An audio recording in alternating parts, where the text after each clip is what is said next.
कारागार विभाग के महानिदेशक ने सोमवार को पंचकुला स्थित अपने कार्यालय में प्रेस वार्ता कर विभाग की कार्यप्रणाली और मौजूदा व्यवस्थाओं को लेकर मीडिया को जानकारी दी। इस दौरान उन्होंने जेलों की सुरक्षा व्यवस्था, बंदियों के सुधारात्मक कार्यक्रमों और प्रशासनिक कदमों पर विस्तार से बात की। प्रेस वार्ता के दौरान महानिदेशक ने कहा, राज्य के सभी जेलों में सुरक्षा को सर्वोच्च प्राथमिकता दी गई है। अवैध गतिविधियों पर रोक लगाने के लिए नियमित जांच, आधुनिक तकनीक और सख्त निगरानी व्यवस्था लागू की गई है। उन्होंने स्पष्ट किया कि जेलों के भीतर किसी भी प्रकार की अनियमितता बर्दाश्त नहीं की जाएगी। उन्होंने यह भी बताया कि बंदियों के सुधार और पुनर्वास के लिए विभिन्न योजनाएं चलाई जा रही हैं, जिनमें शिक्षा, कौशल विकास, स्वास्थ्य सुविधाओं को मजबूत किया जाता है।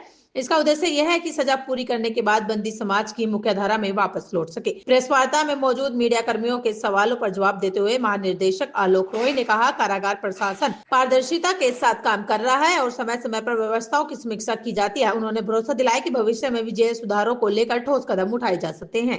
तो ये आखिरी प्रेस कॉन्फ्रेंस है एज डीजी प्रिजन्स, मुझे ऐसा लग रहा है। तो मैंने सोचा कि एक आखिरी बार मैं संबोधित करूं जो भी कार्यक्रम हमने उठाए थे। तो सबसे पहली जब प्रेस कॉन्फ्रेंस हमने की थी तो आप लोगों को याद होगा कि उसमें जो गैंगस्टर्स के अराउंड क्रिमिनल एक्टिविटीज़ चल रही थी जेल में, उसको हमने एड्रेस किया था और उसको ख़त्म करने के लिए एक स्ट्रेटजी बनाई गई थी।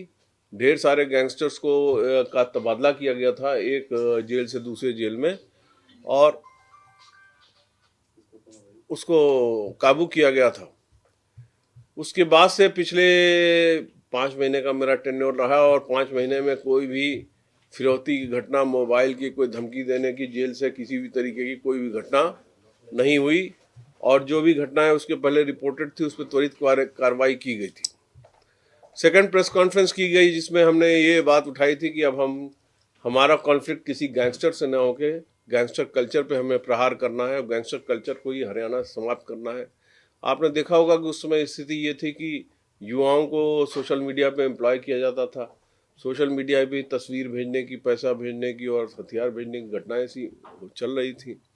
तो उसको रोकने के लिए हमने गैंगस्टर कल्चर पर ही प्रहार करने का निर्णय लिया था।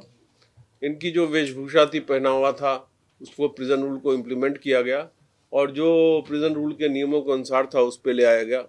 इनकी लगातार बाहर पेशी होती थी, पीछे से गाने बजते रहते थे, झूठी महिमा मंडन और ग्लोरिफिकेशन किया जाता था। हरियाणा सरकार की तरफ से आदेश पारित हुआ और 81% वीडियो कॉन्फ्रेंसिंग जो हमारा हाईएस्ट है, 81% वीडियो कॉन्फ्रेंसिंग से हमारी पेशी हो रही है। पीछे जब मैं आप लोगों को जेल में अभी जो विजिट कराया था करनाल जेल में, वहाँ भी आपने वीडियो कॉन्फ्रेंसिंग फैसिलिटी देखी और अम्बाला जेल में जो विजिट कराया था उसमें भी आपने वीडियो कॉन्फ्रेंसिंग की फैसिलिटी को देखा। अम्बाला जेल हम लोग जब विजिट कर रहे थे तो आपने ये भी देखा कि 6x6 के सेल में किस तरह से 3 या 4 गैंगस्टर रहते हैं। उसी में उनका टॉयलेट बना होता है। खाने के लिए जो है रोटी सब्जी और रोटी दाल मिलती है और जो काम है वो सबको पहले इनको काम अलॉट नहीं होता था। काम अलॉट इसलिए नहीं होता था क्योंकि इसमें काम अलॉट करते समय 2 चीज़ें देखी जाती है। एक तो पॉइंट होता है एस्केप का और एक होता है कि वो हेल्थ के लिए हैजार्डस ना हो। तो एस्केप के पॉइंट को देखते हुए गैंगस्टर्स को हमेशा अलूफ रखा जाता था। इनको ये माना जाता था कि इनकी सिक्योरिटी के लिए, बाकी लोगों की सिक्योरिटी के लिए ज़रूरी है कि इनको अलग रखा जाए। हमने उस परिपाटी को थोड़ा चेंज किया, सुरक्षा की सारी व्यवस्था करी कि कहीं कोई एस्केप की बात ना हो। पर जो काम अलॉट होता था वो मेंटेनेंस, क्लीनलीनेस और सैनिटेशन का काम हमने गैंगस्टर्स को भी अलॉट करना शुरू किया और इनसे भी काम करवाया गया, जिस तरह से सामान्य अपराधियों से काम करवाया जाता है। अंडर ट्रायल और कन्विक्ट दोनों के लिए काम कराने के लिए प्रिजन रूल, प्रिजन मैनुअल में सारे प्रोविजन दिए हुए हैं कि इनसे सैनिटेशन, क्लीनलीनेस और मेंटेनेंस का काम कराया जाए।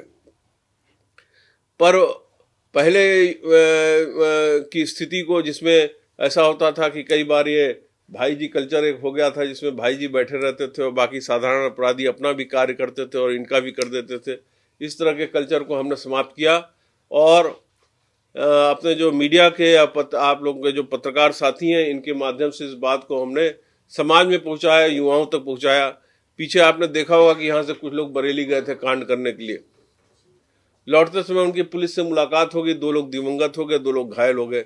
हम में से कोई भी उनके पीछे नहीं गया, न पत्रकार बंधुओं में से कोई पीछे गया, न युवाओं में पीछे गया उनके बारे में पता करने की उनकी क्या स्थिति है। तो जब हम अम्बाला जेल विजिट कर रहे थे तो आपने देखा होगा और अभी जब करनाल जेल विजिट कर रहे थे तो फिर आपने देखा कि पुलिस से जो एनकाउंटर हुआ था उसमें एक सज्जन को गोली लगी हुई थी, सज्जन कही या दुर्जन कही या तो न्यायालय बताएगा, पर श्रीमान जी को गोली लगी हुई थी और उनकी बड़ी दयनीय स्थिति थी। और यही दयनीय स्थिति हमने अम्बाला जेल में भी देखा। जब हम लोग वहां पहुंचे थे, वहां भी एक सज्जन को इस तरह से गोली लगी हुई थी जो बड़ी दयनीय स्थिति में थे। उनकी दयनीयता को देखते हुए कहीं से भी ऐसा नहीं लग रहा था कि ये महिमा मंडल या ग्लोरिफिकेशन करने के काबिल है, क्योंकि ये लोग कहीं भी गए, अगर बरेली गए या कहीं गए, तो ये किसी राष्ट्रीय कार्य के लिए या किसी सामाजिक कार्य के लिए नहीं गए थे। ये जिस कार्य के लिए गए थे उसमें ग्लोरिफिकेशन और महिमा मंडन का कहीं कोई इशू बनता ही नहीं है।